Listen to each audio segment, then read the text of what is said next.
Jones.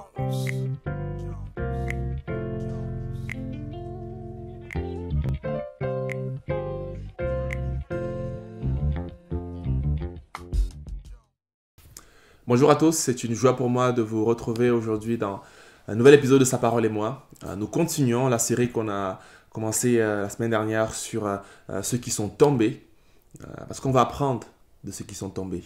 C'est bien de regarder les exemples qui ont réussi, mais on grandit aussi énormément en apprenant de ceux qui sont tombés. La dernière fois, j'ai abordé avec vous l'exemple de Adam et Ève, qui est un exemple très riche d'enseignement, parce que c'est le premier et on voit vraiment beaucoup de choses au travers de cela. Si vous ne l'avez pas encore écouté, je vous encourage vraiment à l'écouter, à le réécouter et surtout à le mettre en pratique, parce que c'est ainsi que nos vies sont transformées. Aujourd'hui, je vous invite à regarder un autre exemple dans la Bible de quelqu'un qui est tombé. Il s'appelle Samson. Vous le connaissez, on va lire ensemble Juge chapitre 14, du verset 1 au verset 3. On lira ensuite deux autres textes. On lira ensuite Juge 16, verset 1 et Juge 16, verset 4 à 5. Dans le premier, Juge chapitre 14, verset 1 au verset 3. Samson descendit à Timna et il y vit une jeune fille philistine.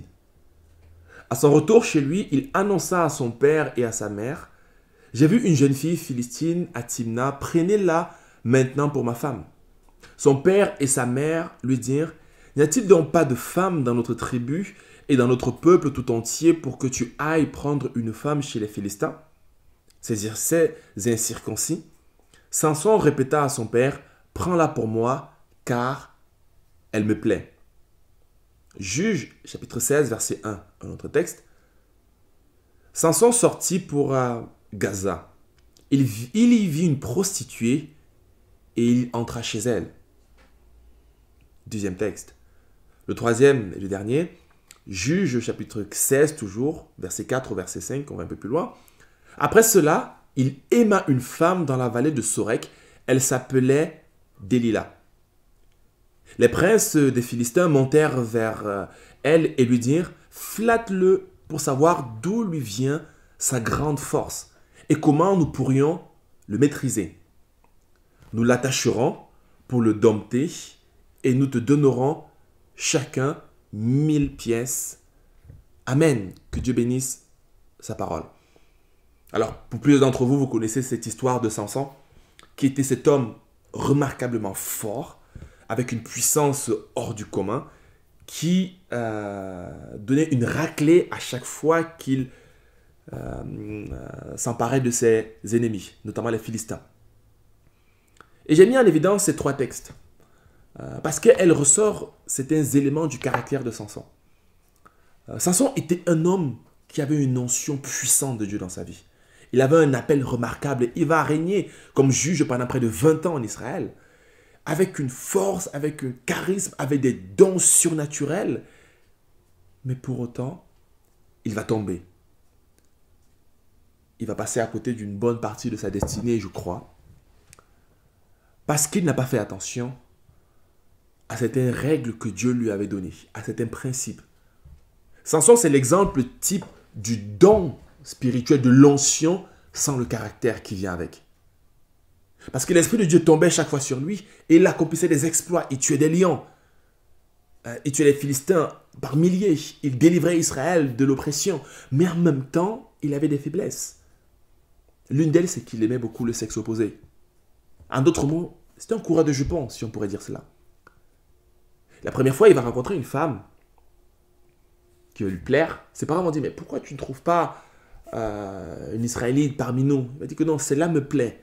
Ça va l'amener à aller chez les Philistins et à combattre contre eux, mais à commencer à expérimenter d'autres choses. Mais sur son chemin pour aller le faire, il va enfreindre certaines lois que Dieu lui avait données. La loi du Naziréat. Parce qu'une chose qui est importante de noter, si on revient dans le contexte de Samson, c'est que Samson a reçu une prophétie lorsqu'il était encore dans le ventre de sa mère. Un ange est apparu à ses parents et leur a dit: « Samson sera un homme qui va se servir pour délivrer Israël. » C'était un homme remarquable. Il avait une destinée dès le ventre de sa maman. Mais l'ange lui avait dit: « Il sera consacré à Dieu. » Et il y avait plusieurs choses qui manifestaient cette caractéristique de Naziréa. Il y en avait trois en particulier. La première, c'était qu'il ne devait pas se couper les cheveux. Il devait garder ses cheveux, c'était un signe de consécration. Et c'est un vœu qu'on trouve dans l'Israël. Lorsque le vœu arrêtait, on se coupait les cheveux pour mettre fin au naziréat. Chacun pouvait, pendant une année, se consacrer à Dieu et donc on le voyait parce qu'il décidait de se mettre à l'œuvre pour Dieu. Il ne devait pas se couper les cheveux. Il ne devait pas boire du fruit de la vigne, il ne devait pas être ivrogne, il ne devait pas boire de l'alcool. Mais aussi, il ne devait pas s'approcher des animaux, bien tout ce qui est mort. Un frère, un ami, il ne pouvait s'approcher que de ses parents très proches qui étaient décédés, qui pouvaient s'approcher. Mais il ne devait pas respecter ces 3 critères. Les cheveux, l'alcool et les cadavres. Mais en allant pour épouser cette fille, il va tuer un animal. Dieu, l'Esprit de Dieu viendra sur lui, il le fera. Mais après, il va repasser pour voir l'animal et il va passer à côté de ce qui n'était pas fait. Il va commencer à se compromettre. Mais le danger, c'est que Dieu continuait de l'utiliser. Il était oint d'une onction remarquable. Il avait enfreint l'ordre que Dieu lui avait donné, mais l'onction de Dieu continuait d'agir. Et ça, c'est le danger qui arrive souvent dans la vie de ceux qui vont tomber. C'est qu'on croit que l'onction de Dieu, c'est l'approbation de Dieu. On croit que les dons spirituels et les bénédictions qui viennent veut dire que Dieu approuve toutes nos actions. Et c'est loin de là. La parole de Dieu doit être notre guide tout au long de notre vie. Non pas les dons et les fruits et les manifestations. Jésus dira dans le Nouveau Testament, « Arrière de moi, je ne vous connais pas, même si vous avez guéri des malades, même si vous avez chassé des démons, parce que vous ne pratiquez pas le bien. » Et donc, il est important de trouver les bons indicateurs dans notre marche de vie chrétienne.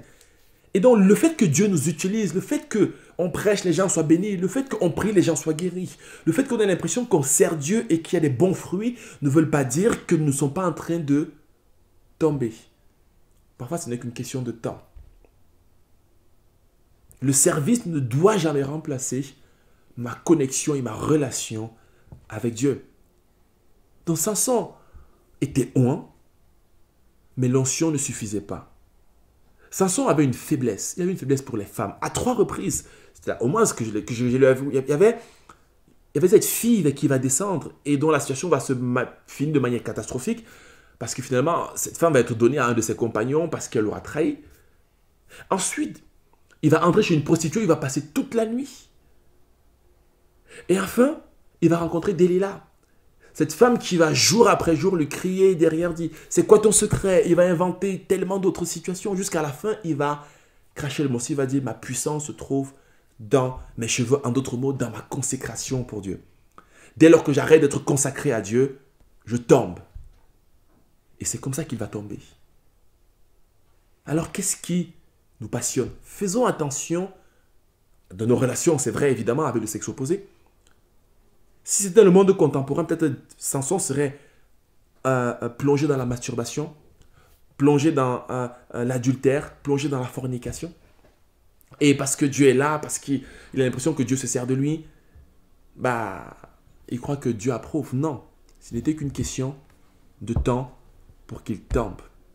C'est important d'avoir une sainte crainte vis-à-vis de la consécration et vis-à-vis du péché. C'est important de dire, Seigneur, non, je ne veux pas pécher. Ce n'est pas tant pour Dieu, mais c'est surtout pour que ma vie soit bonne. Parce que Samson s'est mis dans tellement de situations compliquées qu'il aurait dû éviter. Alors, je voudrais pousser le vice un peu beaucoup plus loin. C'est que, c'est vrai, Samson, c'était peut-être le sexe et les femmes.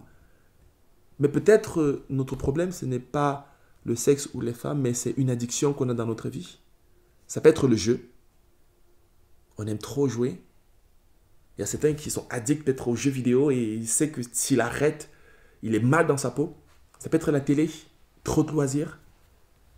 Ça peut être des plaisirs quelconques qui vont au-delà de la proportion qu'il devrait avoir. Et donc c'est important d'avoir un rapport sain vis-à-vis de tout ce qui est autour de nous, de ne pas être lié par quoi que ce soit. Parce que tout ce qui nous lie, c'est tout ce qui va nous conduire. Alors, il vaut mieux être lié par la sainteté, par la pureté, par la consécration, que d'être lié par des choses qui pourraient nous amener au fond du gouffre. Samson a connu cela. Et donc, mes amis, je ne voudrais pas que notre onction nous éloigne de ce que Dieu veut nous communiquer. Développe le caractère qui te permettra de porter l'onction que Dieu te donne. Tout ministère ne pourra jamais aller au-delà de notre caractère. Développe des saines pratiques. Reste consacré à Dieu. Et ne te dis pas que uniquement parce que Dieu bénit, que Dieu est avec toi. Dieu peut bénir parce qu'il a envie de guérir quelqu'un. Dieu peut bénir à cause de ta foi. Dieu peut bénir à cause de sa miséricorde et de sa grâce. C'est comme ça qu'il agit. Alors, disséchons bien les deux choses. La puissance de Dieu et le caractère. Et puisse Dieu nous donner un caractère qui nous empêche de tomber. Nous sommes tous susceptibles de tomber. Ne jetons pas la pierre à Samson. Moi, je peux tomber. Toi qui regardes, tu peux tomber. Soyons vigilants parce qu'en prenant conscience de cela, peut-être c'est ainsi qu'on sauvera notre âme et on sauvera aussi la vie de ceux qui nous écoutent. Que le Seigneur te bénisse et surtout qu'il t'amène à ne pas tomber et à rester fidèle en lui. À très bientôt pour